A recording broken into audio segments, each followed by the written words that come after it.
Na overall po ko sa reaction ng judges po, yung feedback po nila. Super happy po ako dun sa mga sinabi nila dun sa performance and based dun sa about learning to love myself po kasi yun po, I'm still there. Nung lumabas ako sa randomizer, nagkaroon ako ng idea na parang ako yung parang gut feel po na ako yung tatawagin.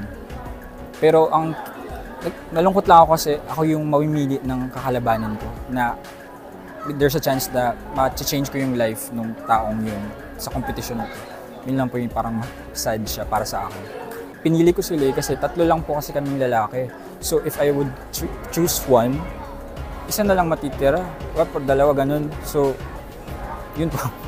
Okay naman po. Parang ibang parang siya po parang theater, then ako parang rock. So parang parang ganun po. Ibang taste.